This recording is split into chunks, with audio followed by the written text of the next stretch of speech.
CM Revanth Reddy Telangana తల్లికి ద్రోహం చేసి రాజీవ్ గాంధీ విగ్రహాన్ని పెట్టాడని రామగుండం మాజీ ఎమ్మెల్యే కోరికొండ చంద్ర అన్నారు.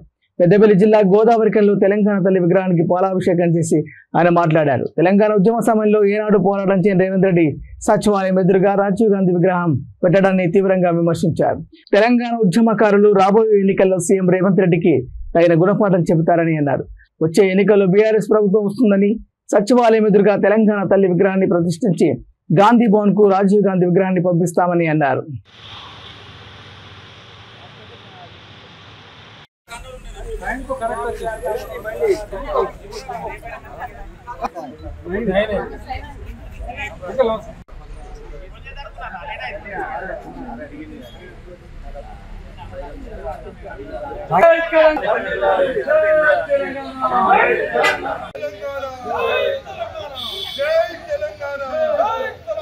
కేటీఆర్ గారి నాయకత్వం, చంద్రన్న గారి నాయకత్వం, గొప్పలీశ్వరన్న గారి నాయకత్వం.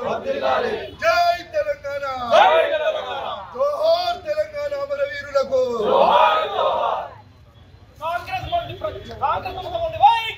రక్షించాలి, రక్షించాలి.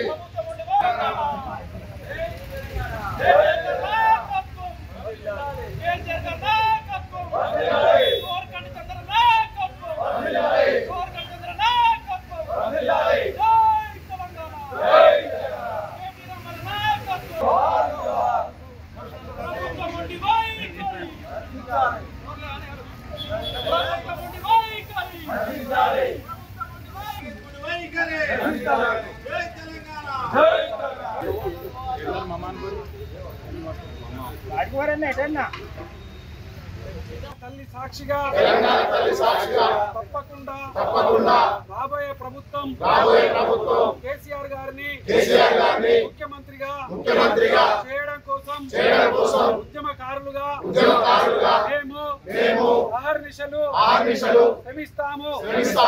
తెలంగాణ ప్రభుత్వం కేసీఆర్ గారి నాయకత్వంలో తెలంగాణ తల్లి విగ్రహాన్ని హుస్సేన్ సాగర్ దగ్గర ఏర్పాటు చేస్తామని నిర్ణయం తీసుకుంటే రాజీవ్ గాంధీ విగ్రహాన్ని ఈ రోజు తెలంగాణ ద్రోహి రేవంత్ రెడ్డి రాజీవ్ గాంధీ విగ్రహాన్ని ఆవిష్కరణ చేస్తున్నాడు. తెలంగాణ రాష్ట్రంలో కేసీఆర్ గారు ముఖ్యమంత్రి అయిన తర్వాత తప్పకుండా అదే స్థలంలో తెలంగాణ విగ్రహాన్ని ఆవిష్కరణ చేస్తామని ఇలా తెలంగాణ ఉద్యమకారులమందరం కూడా తెలంగాణ తల్లి విగ్రహానికి పాలాభిషేకం చేసి తప్పకుండా తెలంగాణ రాష్ట్రంలో మళ్ళీ బీఆర్ఎస్ ప్రభుత్వం వస్తుంది, తప్పకుండా ఆ స్థానంలో తప్పకుండా తెలంగాణ తల్లి విగ్రహాన్ని మళ్ళీ ఆవిష్కరణ చేస్తామనేటువంటి విషయాన్ని కూడా ఇలా మేము అందరం కూడా ప్రతిజ్ఞ పూనడం జరిగింది. ఈరోజు గోదావరికనిలో తెలంగాణ తల్లి విగ్రహానికి పాలాభిషేకం చేసి ఇలా ఉద్యమకారులందరం కూడా ప్రతిజ్ఞ పూనడం జరిగింది.